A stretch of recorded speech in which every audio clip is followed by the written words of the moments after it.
है क्या क्या ये देख लो एक बार, करे क्या कहेंगे आज। देखो, इंटेंसिटी ऑफ साउंड होगी थी। इंटेंसिटी का मतलब होता है ध्वनि का तेज या मंदा सुनाई देना, ठीक है। वो डिपेंड कर रहा था एम्पलीट्यूड के ऊपर, किसके ऊपर? तो आज के में एक तो करेंगे भाई अपन पिच, उसको अपन बोलते हैं तारत्व। क्या बोलते हैं? तारत्व। एक तो करेंगे अपन पिच, ये मार्कर सही रहेगा। पहला पिच करेंगे, फिर रिफ्लेक्शन करेंगे। साउंड के बारे में बता रहा हूं भाई। रिफ्लेक्शन का मतलब परावर्तन, परावर्तन, ठीक है। फिर रिफ्लेक्शन के बाद क्या करेंगे? रिवर्बेशन करेंगे। रिवर्बेशन को हिंदी में क्या कहते हैं मेरे को याद नहीं आ रहा, लेकिन फिर भी अपन कर लेंगे, ठीक है। इंटरफेरेंस को मैं बीट में ही करवा दूंगा। किस में करवा दूंगा? बीट में ही करवा दूंगा। बीट होती है ना, गाने बजाते हम, बीट। और एक डोपलर का इफेक्ट करेंगे। क्या करेंगे? प्रभाव, डोपलर प्रभाव। ये 3-4 टॉपिक रहते हैं, बिल्कुल छोटे छोटे हैं, ज्यादा कुछ नहीं है। कुछ कुछ बातें जाननी है आपको और सारा का सारा क्लियर हो जाएगा। देखिए स्टार्ट करते हैं। कलर मैं दूसरा ही ले लेता हूं यार।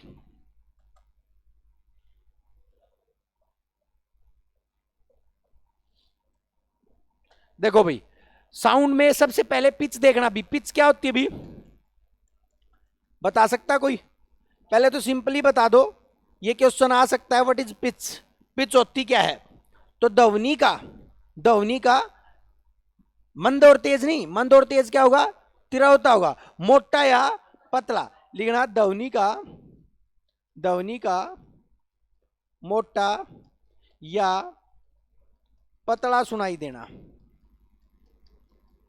हाँ बिल्कुल भी, मोटी आवाज और पैनी आवाज। इसको पतला को मधुर आवाज भी बोलते हैं। इसको क्या बोलते हैं?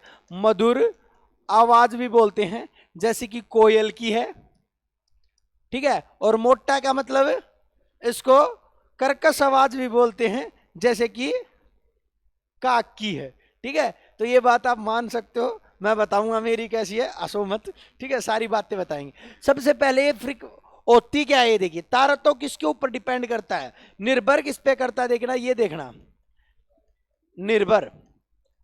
देखिए देखिए, कोई भी साउंड है ऐसे ऐसे चलती है, वेव चलती है, ये इसकी फ्रीक्वेंसी है, नंबर ऑफ टर्न। अगर ये फ्रीक्वेंसी कम हो जाती है, अगर ये फ्रीक्वेंसी कम हो जाती है, आवृत्ति अगर कम हो जाती है, तो क्या होगा? ये एक टाइम ऐसा आ जाएगा, ये पैनी हो जाएगी।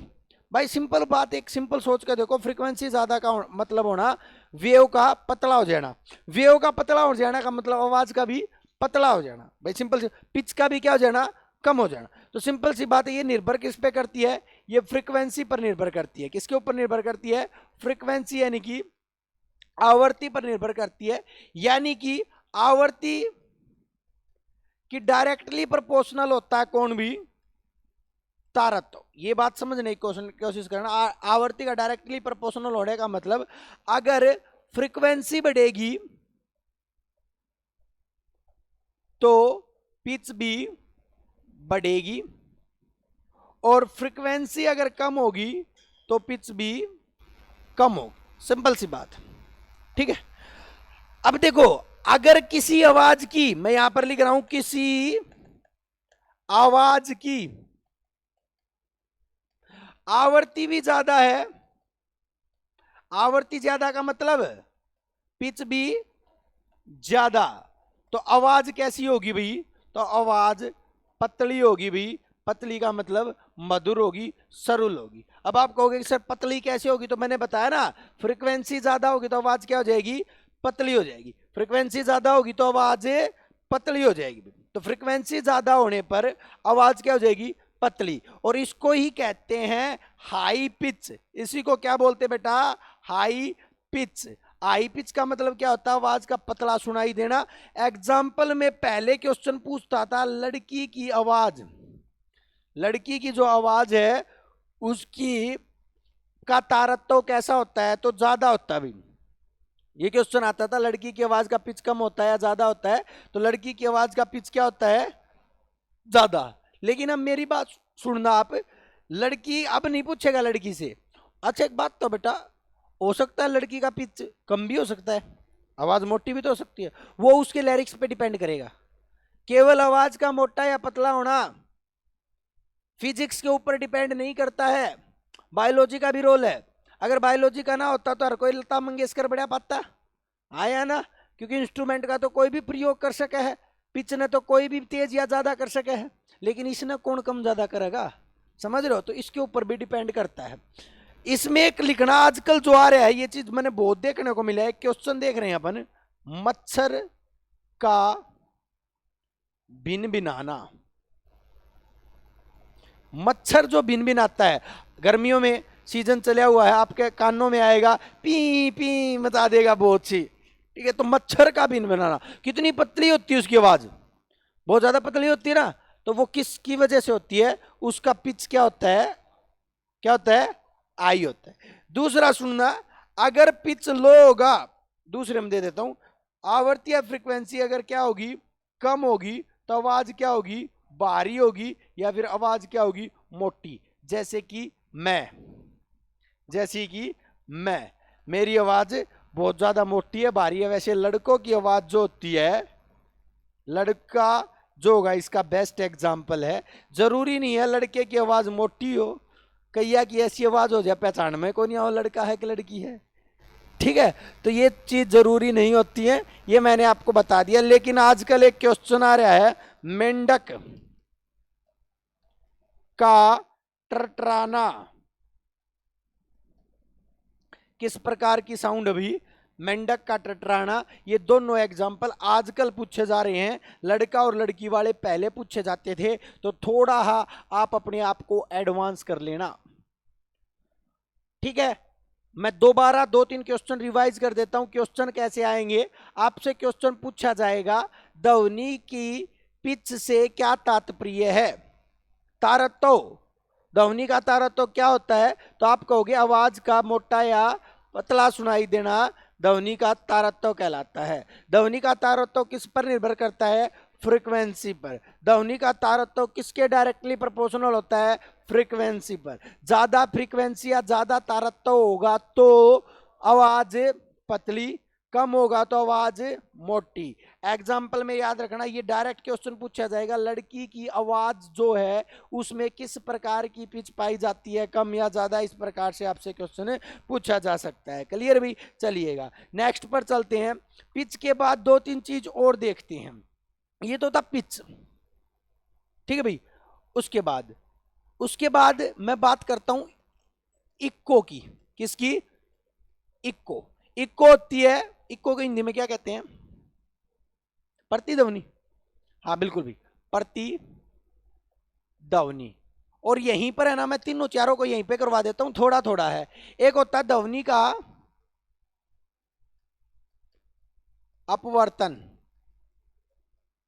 रिफ्लेक्शन ऑफ, हिंदी देख लेना बस, ऑफ साउंड, ठीक है? उसके बाद एक होता है रिवर्बेशन, हिंदी इसकी क्या है मेरे को ध्यान में नहीं आ रही भाई, ठीक है भाई? और एक होता है इंटरफेरेंस, साउंड के हैं भाई, ये व्यतिकरण होता है, ये व्यतिकरण होता है, मेरे को पता है, ये पता है, उसको देख लेना। रिवर्बेशन क्या होता है, ठीक है? हिंदी देख लेना, वैसे मैं आपको बताऊंगा ना, आप 2 मिनट में क्लिक कर जाओगे रिवर्बेशन होता क्या है। देखिए इक्को ध्वनि का मतलब क्या होता है? आवाज का, देखिए पहले रिफ्लेक्शन बताता हूं मैं, रिफ्लेक्शन से ये समझ में आएगा, ठीक है? आवाज का किसी चिकनी सतह से, लिखना आवाज का किसी चिकनी सतह से टकराकर वापस आना क्या कहलाता है भाई?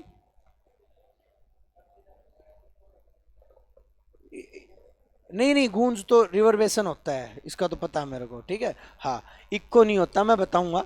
देखिए आवाज की चिकनी सतह पर टकराकर आगे गई, चिकनी सतह को वड़े टकराई और वापिस आ गई, इसको क्या कहेंगे?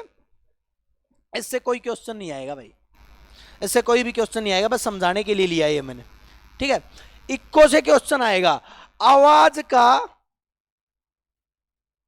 किसी सतह से या किसी वस्तु से टकराकर वापस सुनाई देना कितनी बार? केवल एक बार। बस यह बात याद रखियो, केवल एक बार सुनाई देना। जैसे कुआं में आप आवाज मारोगे, एक बार मारोगे तो वह वापिस आओगी, फिर मारोगे फिर वापिस आओगी। इसने क्या करा, इक्को ध्वनि का एक बार सुनाई देना, लेकिन ध्वनि का बार बार सुनाई देना, बार बार। इसमें गलती मत कर देना भाई, इसको कहते हैं गूंजना। क्या कहते हैं? गूंजना। जो वर्ड कर यूज कर रहा था ना, गूंज नहीं, इक्को एक बार सुनाई देगी, गलत मत करना। इक्को एक बार सुनाई देगी, लेकिन ये बार बार सुनाई देगी। ये देखो मैं एग्जांपल बताता हूं। नहीं, ये बार बार गूंजना यही होगा। अरे भाई आप कहीं पर वो देखी होगी मूवी, शाहरुख खान काजल ने रुका मारे है, और वो बार बार काजल काजल काजल 10-12 देर भर सुनाई दे है। वो जो है ना, वो रिवर्बेशन है, वो गूंजना बार बार सुनाई दे रहा है, गूंज रही आवाज, ठीक है। लेकिन एक ही बार सुनाई दे रही है, वो टकराई और वापिस आई, सुनाई दी एक बारी, उसको मैं क्या कहता हूं? इक्को कहता हूं। उसको मैं क्या कहता हूं? हालांकि कंपटीशन में ये चीज ज्यादा डिपेंड नहीं करती, इक्को ही आता है। कंपटीशन में कौन आता है? इक्को ही आता, हम इक्को ही पढ़ते हैं। इसकी डेफिनेशन ये कर देते हैं, आवाज बार बार सुनाना, गूंजना। लेकिन मैं थोड़ा डिफरेंस बता रहा हूं इनमें। ये तीनों चीजें, सारी चारों चीजें एक हैं। आवाज टकरा कर वापिस से सुनाई देगी। मैं फिर कह रहा हूं, चारों चीजें एक है जर्नल साइंस के अकॉर्डिंग, लेकिन मैं कुछ अच्छा सिखाने की कोशिश कर रहा हूं, तो वो सीखो। तो टकराकर वापस सुनाई देना क्या कहलाती है? इक्को। लेकिन एक बात याद रखना, इक्को सुनाई देने के लिए, इक्को सुनाई देने के लिए वस्तु की दूरी, सतह जो है उसकी दूरी कितनी होनी चाहिए? भी लगभग 17 मीटर कम से कम दूरी चाहिए भाई, 17 मीटर भाई। अगर मैं यहां से बोलता हूं 17 मीटर नहीं हुआ ना, तो मेरी इक्को नहीं सुनाई देगी। इक्को सुनने के लिए दूरी 17, गहरा कुआं 17 मीटर से ज्यादा होगा तो इक्को सुनाई देगी, तो ये इक्को सुनाई देगी। इबाजो गूंजना, यो रिवर्बेशन, यो खाली कमरा कोई, और उसमें आवाज क्या कर रही है? गूंज रही है। अपनी आवाज बार बार में या तो लंबी टाइम तक चल रही है वह आवाज, या फिर वह बार बार टकरा कर वापिस सुनाई दे रही है, वो क्या कहलाएगा? रिवर्बेशन कहलाएगा। क्या कहलाएगा? रिवर्बेशन। अब आप कहोगे सर क्वेश्चन कैसे आएगा? तो क्वेश्चन सुन लो, इससे क्वेश्चन नहीं आएगा, इससे भी क्वेश्चन कभी नहीं आएगा, ठीक है भाई। क्वेश्चन केवल इससे आएगा। इक्को क्या होती है? आवाज का चिकनी सतह से टकराकर वापस सुनाई देना इक्को कहलाती है। इक्को सुनने के लिए कितनी दूरी होनी चाहिए? लगभग 17 मीटर। 16.8 होया, लेकिन आपने 17 मीटर याद रखनी है। लगभग 17 मीटर कम से कम दूरी होनी चाहिए, ठीक है भाई। समझाने के लिए बता रहा हूं, इंटरफेरेंस क्या है ये थोड़ा सुनना, इससे एक डेफिनेशन बनेगी। क्वेश्चन आड़ा तभी को नहीं आवे, आप लोग कहोगे फिर सर जी ये जो क्वेश्चन ही नहीं आने तो आप समझाने क्यों लग रहे हो? क्योंकि यहां से थोड़ा सीखने की कोशिश करो, क्या पता भी इनमें डिफरेंस पूछ लिया जाए यार कभी, क्योंकि थोड़ा अब ग्रेड कर दे एग्जामिनर अच्छे लेवल का क्वेश्चन पूछ ले तो आपको तैयार रहना उस चीज के लिए। इंटरफेरेंस क्या होती है? जब दो साउंड लिखूं क्या? जब दो साउंड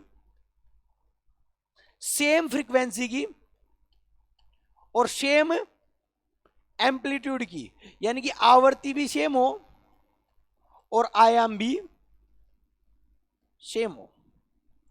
जब दो साउंड सेम फ्रीक्वेंसी सेम आवृत्ति की आपस में ओवरलैप करें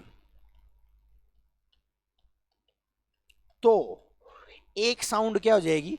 दब जाएगी, एक उठ जाएगी। कभी एक उठ जाएगी, कभी एक दब जाएगी, और इसी को मैं कहता हूं बीट। बस यही क्वेश्चन आएगा भाई, इसी को मैं क्या कहता हूं? डीजे बीट सुनी होगी। बीट में क्या वो है? आवाज कदे नीची कदे ऊंची। उसमें क्या हुआ है? दो साउंड एक साथ प्रोड्यूस करवाई जाए, सेम फ्रीक्वेंसी और सेम आयाम। सेम नहीं करे तो सिंपल सी बात है, सेम अगर आप नहीं करोगे तो आई वाली पहला सुनाई दे जाएगी, लो वाली कम दे देगी, तो बीट बनेगी कौन नहीं। बीट बनानी है अपन ने, बीट का मतलब ऊपर नीचे अगर चीज करवानी है तो सेम की लड़ाई मचवानी पड़ेगी, कदे वो आगे कदे वो आगे कदे वो आगे कदे वो, सिंपल है ना। तो बीट से क्वेश्चन दो ही आता है कि ध्वनि का ओवरलैप करना क्या कहलाता है, बीट कहलाता है। दूसरा क्वेश्चन आता है कि ये किसके ऊपर निर्भर करता है, इंटरफेरेंस ऑफ साउंड के ऊपर निर्भर करता है। मेरे हिसाब से इससे ज्यादा आपको बताने की जरूरत नहीं है कंपटीशन में भाई। इक्को के एग्जाम्पल क्या है, नहीं कोई एग्जाम्पल नहीं आएगा, आएगा ही नहीं। करने को तो कुछ भी कर लो, रुक्का मार ले कुआं में, मतलब बोलने के बाद आवाज वापस सुनाए, आएगा ही नहीं एग्जाम्पल। कौन सा, हाँ थिएटर वाला एग्जाम आ जाएगा। अरे वैसे तो मैंने सारा आपको बता दिया, अरे मैं आपको थ्योरी करवा रहा हूं, एग्जाम्पल आप अपने आप कर लेना कैच कर, अगर आ भी जाए तो भविष्य में, लेकिन आ ही नहीं रही। ये छोटे छोटे टॉपिक ऐसे ही हो जाते हैं। बीट भी मैंने आपको करवा दिया, क्योंकि आजकल बीट से क्वेश्चन देखने को मिल रहा है, क्योंकि आजकल डीजे वाली बीट बहुत ज्यादा चल रही है, ठीक है ना। तो मेरे हिसाब से बीट समझ में आ गई होगी। दो साउंड जा रही हैं सेम, एक दूसरे में टकराऊंगी, कदे कोई सी ऊपर कदे कोई सी ऊपर कदे कोई सी, तो वह अप डाउन वाए, तो बीट का ही कहलाव है। और वह किसके ऊपर डिपेंड कर रहा है, इंटरफेरेंस। वास्तव में इंटरफेरेंस ही क्या है, बीट है। बोलो हाँ या ना, क्लियर है। चलो लास्ट है भाई, ये साउंड कंप्लीट हो गया है, लास्ट है डोपलर इफेक्ट।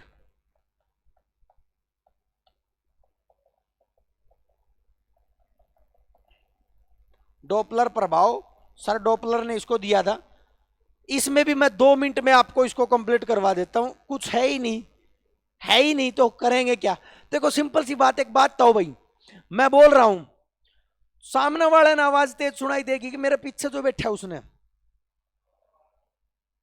ये डोपलर इफेक्ट है। यही क्या है, डोपलर इफेक्ट। मैं फिर कह रहा हूं, जिस साइड साउंड की डायरेक्शन है उस साइड अगर कोई व्यक्ति है तो उसको आवाज क्या सुनाई देगी, और पीछे वाले को। लेकिन आप ये कहोगे सर इतना आसान तो क्वेश्चन को नहीं आवे।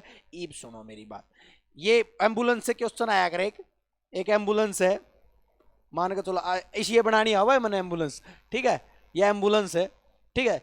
इस एम्बुलेंस ये आने लग रही है ट्यू न्यू न्यू, वो 32 चसाती ये अपना क्या नाम है, किसने खड़ा करूं, अनिकेत खड़ा है, यडन कौन खड़ा है, अनिकेत। और इस साइड कौन खड़ा है, इस साइड कुछ ना खड़ा करूं, इस साइड ने एक लड़की खड़ी कर दी। कोई लड़की का नाम बताइयो एक का, मन तो किसी का नाम भी कौन मेरा था, ठीक है, ये कोई भी कौन बताओ है, ठीक है। ज्योति तो कोई ना कोई पावे 100%, ठीक है। तो कौन ही नाम बताओ, कौन ही इतनी लड़की हम ज्योति नहीं पाया करे, ठीक है। चलो कोई ना पावे, ले रहे बाढ़ लगा लिए, गंजी कौन छोटी तू, ये तो बता दे कौन सी है, ठीक है। कौन ही बताओ भाई, ज्योति कद्दे भी नहीं आओ, इसका नाम भी ज्योति होगा ना तो चाहिए उसने पूजा धरना पड़ो, सेम सा है, लेकिन नाम में चेंज कर लेगी, ज्योति आगे नहीं आओगी, ठीक है। अब सुनो, डोपलर इफेक्ट क्या कहती है, साउंड ऐसे जाएगा, ठीक है, ये ऐसे, इधर साउंड की फ्रीक्वेंसी क्या हो जाएगी, बस यह चीज सीखनी है और कुछ कौन सीखना, क्योंकि इसमें आप लपेट सके क्वेश्चन और कितने भी कौन नहीं। और इधर और तो यो तो क्वेश्चन कह दू, आवाज किसने ज्यादा सुनाई देगी, आवाज कम किसने सुनाई देगी, तुम 2 मिनट में बता दोगे सर आगे वाले ने आवाज ज्यादा सुनाई देगी, पीछे वाले ने आवाज, ठीक है, क्लियर है ना। तो आई फ्रीक्वेंसी ये पूछ सकता है फ्रीक्वेंसी ज्यादा कब होगी और कम कब होगी, ये वाला रेशियो किसने दिया था, डोपलर ने दिया था। लास्ट एक चीज और रहेगी भाई, इसमें कुछ चीज छोड़नी को नहीं भाई, मैक संख्या, ये चीज है ना इस चैप्टर में करवाई कौन जाया करे, लेकिन मैं फिर भी सारी की सारी आप तक करवाने लग रहा हूं। मैक नंबर जिसको कहते हैं, क्या बोलते हैं, मैक नंबर, ठीक है। क्या पता ये चीज आज हम आउट ऑफ सिलेबस तो नहीं कह सकते इनको, है तो सिलेबस की, लेकिन 9th 10th में नहीं है ये चीज। हाँ किसने, हाँ रिवर्स में चलती होगी तो सिंपल सी बात, मैंने क्या कही, जिस साइड आती होगी, अरे साउंड फिर इस साइड हो जाएगा ना, साउंड अपनी डायरेक्शन बदल देगा, नुगा जी यार रिवर्स।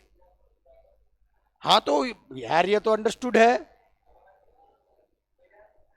चौका तेने पीछे पूछी तो तेने नू कौन पूछी जी, साइड में चलने लग जा तो साइन हाले बना दे भाई इस वाली गाड़ी, आगे पीछे की बजाय साइड में लेफ्ट राइट भी चल, फिर डोपलर फंस गया, फिर डोपलर सोचा ही क्या करूं, मैंने आगे पीछे की तो बता दी थी लेकिन साइड वाली तो कौन बताई थी। ठीक है, क्योंकि भाई बच्चे तो कुछ भी पूछ सके, क्वेश्चन चौका था ना, वो कौन पूछे उसका जवाब कौन था मेरे पे, साइड में चलने लग जाए तो जी क्या होगा। ठीक है, देखो भाई मैक संख्या देखो, सबसे पहला तो यो क्वेश्चन लिख लो जो आता है हमेशा वन लाइनर में, और यो क्वेश्चन आओगा और कि मैं आओ भी कौन।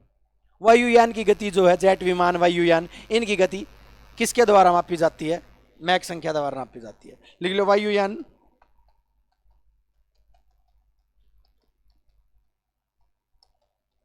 मापी जाती है भाई, मैक संख्या में वायुयानों की गति मापी जाती है। दूसरा क्वेश्चन भी मैक संख्या होती क्या अभी, तो लिखो वायुयान की गति। अब आप कहोगे ना सर इसमें ध्वनि का क्या फंड है, ध्वनि का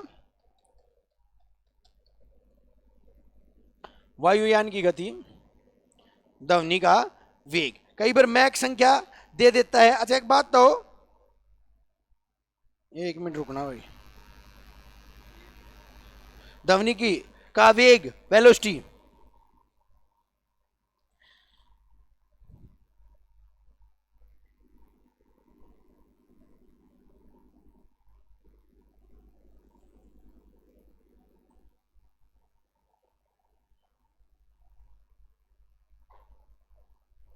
अच्छा कोई अगर आपसे न्यूमेरिकल दे दे ऐसा कुछ करके,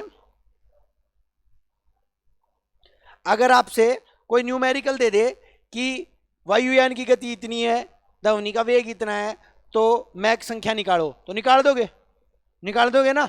वैसे मैं आपको बता देता हूं, मैक संख्या जो होती ना वो 0.8 से लेकर 2.1 तक होती है, भी इतनी होती है मैक संख्या, 0.8 से लेकर 2.1 तक होती है। ये तो मैंने इसलिए बता दिया, कई बार न्यूमेरिकल में एग्जामिनर पागल बनाने दे दे क्वेश्चन, पागल बनाने कैसे दे दे, ऐसे ही पूछना हो उसने, और न्यूमेरिकल में बीच में ऑप्शन जो नहीं ये सेटिस्फाइड होने दे पाऊंगे, इनके बीच में एक के ऑप्शन पाओगा।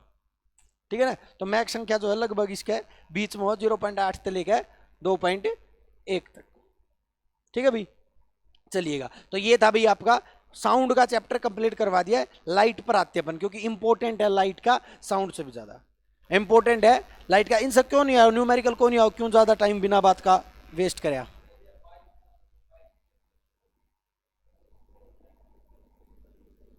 तो फिर बात बेटा धरती पे है ना, नीचे है ना, या हवा में है, या हवा में है, स्वतंत्र है, फ्रीली है, इसकी वेलोसिटी काम आ जाएगी, बोलो आया ना। चलो क्लियर ना, वह धरती पे यार, धरती का भी तो कुछ ना कुछ ले रही होगी।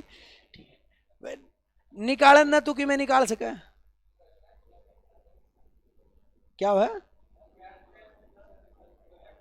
एम्बुलेंस में प्लस का निशान, बी पॉजिटिव, डॉक्टर कहते हैं बी पॉजिटिव भाई, अपना सांस नहीं हारना है, कुछ नहीं होया है, ठीक है भाई, बिल्कुल ठीक है, बी पॉजिटिव है बेटा, तू टेंशन मतलब पॉजिटिव रह तू। ठीक है, भले लोग ने कोरोना कोरोना के बाद ने पॉजिटिव रहना भी छोड़ दिया। ठीक है, तो चलो भाई, लाइट भाई प्रकाश,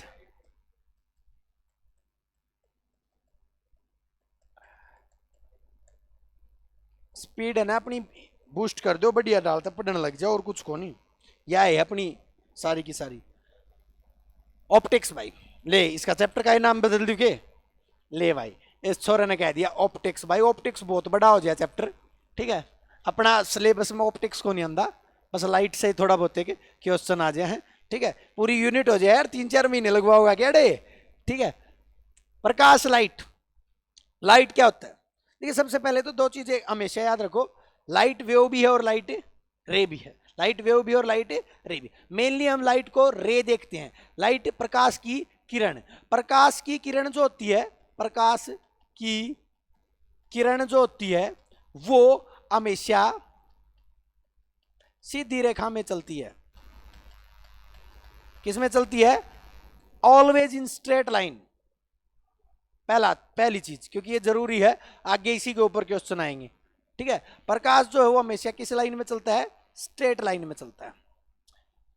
दूसरा, प्रकाश की किरण का जो रंग जो होता है ना, वो हमेशा कैसा होता है बेटा, सफेद होता है बेटा, कलरलेस नहीं भाई, सफेद होता है, व्हाइट होता है। क्या होता है? लेकिन लेकिन यहां पर मैं एक बात बता रहा हूं, लेकिन प्रकाश के अलग अलग फेनोमिना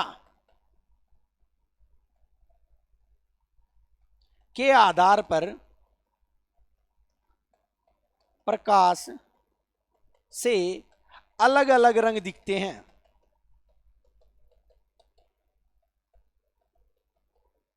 या फिर प्रकाश की फेनोमिना की वजह से ही ये सारी की सारी घटनाएं आपको दिखाई दे रही हैं। देखिए मेरे को दिखाई कैसे देता है, मैं कहता हूं मेरे को दिखता कैसे है, कोई बताएगा मेरे को दिखता कैसे है? आप कहोगे कि सर आंख से दिखता है, सर आंख से दिखता, आई से दिखता है। मैं कहूंगा ना भाई। फिर मैं कहूंगा भाई प्रकाश से दिखता है, फिर भी मैं कहूंगा ना भाई। मैं ये कहूंगा ये दोनों चीज अगर होंगी ना, ये अगर दोनों चीज होंगी तो इनसे क्या दिखेगा भाई? दोनों चीज जैसा हमें दिखा। दोनों चीजों का मतलब क्या है, मेरी बात सुनना, मेरे को कैसे दिख रहा है सुन लो। जैसे ही लाइट उस लड़के को मैं देख रहा हूं, लाइट उसके ऊपर पड़ेगी, रिफ्लेक्ट होकर मेरे आंखों में जाएगी, और आंखों में जाने के बाद रेटिना पर एक इमेज क्रिएट होगी। ये सारा फिनोमेना मैं करवाऊंगा प्रकाश में। लाइट के चैप्टर में मैं क्या क्या करवाऊंगा वो मैं बता देता हूं, क्योंकि शुरू में मैं यही बात बताता हूं ताकि आपका एक इंटरेस्ट क्रिएट हो जाए। सबसे इंपॉर्टेंट चैप्टर है, यहां से हर परीक्षा में क्वेश्चन जरूर आता है भाई, कोई भी परीक्षा लगा लो। एक तो सारी की सारी फेनोमिना कराएंगे, लगभग 7-8 phenomena, reflection, refraction, TIR, scattering वकैटरिंग, जितनी भी हैं, परिवर्तन अपरिवर्तन, पूर्ण आंतरिक परावर्तन, प्रकीर्णन, ठीक है, विवर्तन, ये जितनी भी फेनोमिना ये सारी कराएंगे। उसके बाद अपवर्तन के आधार पर अपन करेंगे लेंस, करेंगे मिरर, करेंगे लेंस कौन क्यों कॉन्वेक्स, ठीक है, वैसे mirror, simple mirror, convex mirror, कौन क्यों मिरर, ये सारे के सारे कराएंगे, ठीक है। उसके बाद एक जो है अपन क्या करेंगे भाई, इसमें आई करेंगे। इतना छोटा चैप्टर नहीं है, बहुत बड़ा चैप्टर है, लेकिन फिर भी अपन इनको सारा का सारा लपेट लेंगे। बेटा आदम जमाने का टाइम होता ना पहला का, तो मैं 5 मिनट में चैप्टर कंप्लीट कर देता, पहले जैसे क्वेश्चन आते थे। हालांकि वो क्वेश्चन आज भी आते हैं, करके दिखाऊं, करके दिखाऊं। अमेय और रंग बिरंगा संसार जो दिख रहा है, ये सारी भी घटना जितनी भी हो रही हैं, वो सारी की सारी प्रकाश के फेनोमिना के आधार पर हो रही हैं। किसके आधार पर? प्रकाश की फेनोमिना। और प्रकाश जो ना, वो मेनली 5 से 6 प्रकार की फेनोमिना दिखाता है। किस किस प्रकार की? एक तो दिखाती है रिफ्लेक्शन, हिंदी में क्या कहते हैं बताना भाई? अपवर्तन, देख लेना भाई। एक परावर्तन कहलाता क्या? परावर्तन, ठीक है। एक रिफ्रैक्शन, ये अपवर्तन होता है। तीसरा टीआईआर, टोटल इंटरनल रिफ्लेक्शन, पूर्ण आंतरिक परावर्तन। चौथा स्कैटरिंग ऑफ लाइट, स्कैटरिंग का मतलब होता है विवर्तन। पांचवा डिस्पर्सन ऑफ लाइट, विक्षेपण इसको बोलते हैं। और भाई छठा इंटरफेरेंस ऑफ लाइट, इसको व्यक्तीकरण। मेनली ये फेनोमिना सबसे इंपॉर्टेंट है 5, और इन 5 फेनोमिना की वजह से ही आपको ये सारा रंग बिरंगा संसार, ये रंग बिरंगी चीजें, ये सारी चीजें जितनी भी घटित हो रही हैं, वो किन के ऊपर डिपेंड कर रही हैं? अगर मैं आपसे सिंपली क्वेश्चन पूछूं, आंखों से हम देखते हैं प्रकाश के किस फेनोमेना की वजह से? किसकी वजह से? अब देखो मैं बताता हूं इनके एग्जांपल 2 मिनट में। अब मैं कहता हूं कि ये स्टूल मेरे को ब्लैक दिखाई दे रहा है, किस फेनोमेना की वजह से? ये दीवार येलो दिखाई दे रही है, किस फेनोमेना की वजह से? क्यों? देखो इनके पीछे का रीजन मैं बताऊंगा, 2 मिनट में इस चैप्टर को कंप्लीट करके दिखाऊं। देखो बेटा, जितनी भी, मैं फिर कह रहा हूं सुनना अच्छे से, जितनी भी सच्ची घटनाएं हैं उन सब में किसको ठोक देना? रिफ्लेक्शन को। सच्ची घटनाएं मतलब आंखों का काम करना। आंख सच्ची है, कैमरा, अरे कैमरा का काम करना सच्चा है, लेंस सच्चा दिखाओ है। आप चश्मा लगा लो, जैसा देखोगे वैसा। मिरर कदे झूठे कौन बोल रहा है, सुना है हमेशा आपने। ये सारे के सारे किसके उदाहरण है, रिफ्लेक्शन। जित भी झूठी घटना है, चल झूठी, जित भी झूठी घटना हो, सत्यता तो कोई संबंध नहीं है, उसमें किसको ठोक देना, रिफ्रैक्शन। जैसे कि वो एग्जांपल था, पानी के गिलास में पेंसिल का टेढ़ा दिखाई देना, पानी के गिलास में नींबू का मोटा दिखाई देना, मछलियों को वास्तविक सतह से ऊपर दिखाई देना। वास्तव में दिखेंगे, पेंसिल वास्तव में टूट रही के, नींबू वास्तव में मोटा के, रह के कुछ ना है ने, तो क्यों दिखाई दे रहा है। जहां भी सच्ची घटना ना हो वहीं पर किसको ठोक देना, रिफ्रैक्शन को। जित भी चमक दिखे, क्या दिखे बेटा, जठे भी चमक दिखे ना भाई, वहीं पर किसको ठोक देना, किसको। देखो तारों का चमकना, तारों का टिमटिमाना नहीं, तारों का टिमटिमाना तो झूठी घटना है, कदे चस कदे बंद, कदे चस कदे बंद। क्यों भाई, बड़ा खटका लग रहा है कोई, झूठी घटना वो। ट्विंकलिंग ऑफ स्टार रिफ्रैक्शन है। बट तारों का चमकना, हीरे का चमकना, रेगिस्तान में पानी का चमकना, क्या नाम है, सड़क पर पानी का दिखना, ऑप्टिकल फाइबर का चमकना, जट्ठे भी चमक दिखा, आंख मीच के किसको ठोक देना। मैं 2 मिनट में सारे करवा सकता हूं, लेकिन इनसे आजकल नहीं आ रहे, पहले इन्हीं में से क्वेश्चन आ जाया करते। पहला तो ये क्वेश्चन आया करते कि रेगिस्तान में पानी का दिखाई देना जो है किस फेनोमेना का उदाहरण है, आप कर देते TIR। मैं 3 मिनट में करवा दूंगा, इतना आसान थोड़ी ना।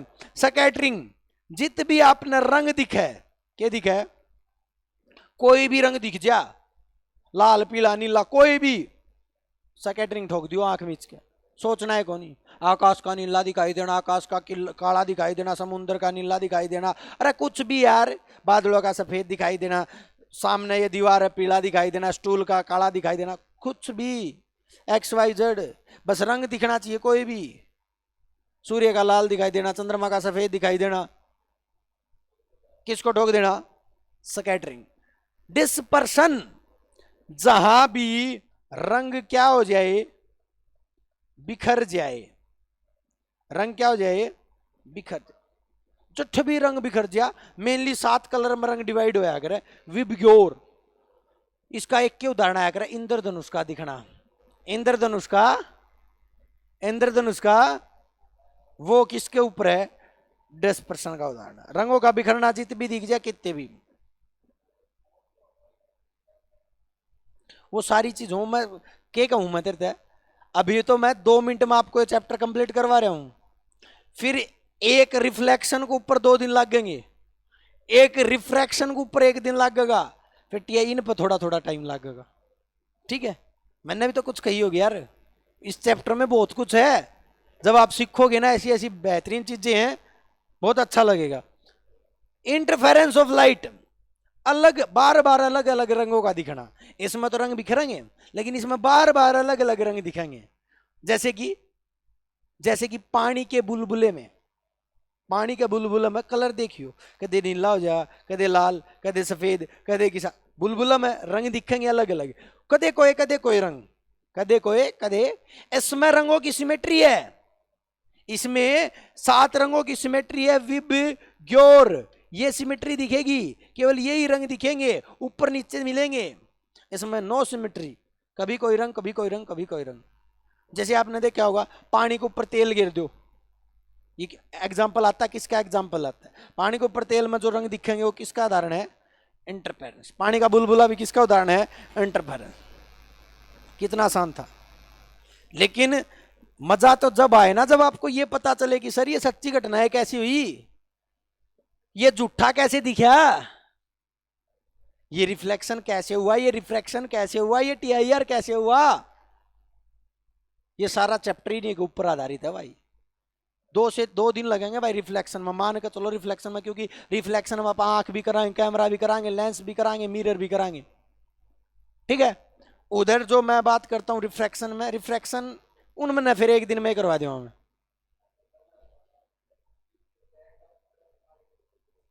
हाँ, पहले जो एग्जाम आते थे उनमें टीचर बता दिया करते बेटा इनके रट्टे मार ले जाइयो। आज तो मैंने रट्टे भी ना मारने, बच्चे यार ये चीज याद रखनी, एक सच्ची एक झूठी, एक चमकना एक रंग, और एक रंग बिखरना, एक रंग बार बार अलग दिखना। खेल खत्म, चैप्टर खत्म हो जाया करता, चैप्टर खत्म। इतनी जल्दी चैप्टर नहीं खत्म होगा भाई, अब निचोड़ के ले लेगा एग्जामिनर। बहुत अच्छे लेवल के क्वेश्चन जो है आपसे होने वाले, ठीक है। तो मैं आपको एक काम देता हूं, इसको ना थोड़ा रिवाइज करके आना। मैं बार बार आपको कहता हूं आप जरूर पढ़ा करो भाई, पढ़ाने से पहले आपको वर्क करके आना जरूरी है, ऐसा काम नहीं चलेगा, ठीक है। तो ज्योति कौन पाई इब तो बता दो। अरे बाढ़ लगा दिए थे तो, नहीं तो गंजी करांगे, और बाद में वो आई कार्ड चेक करते हैं, नाम चेक करूंगा, ठीक है भाई। चलिए भाई आज के लिए इतना ही, और कुछ अपन कर नहीं सकते, ठीक है। कुछ पूछ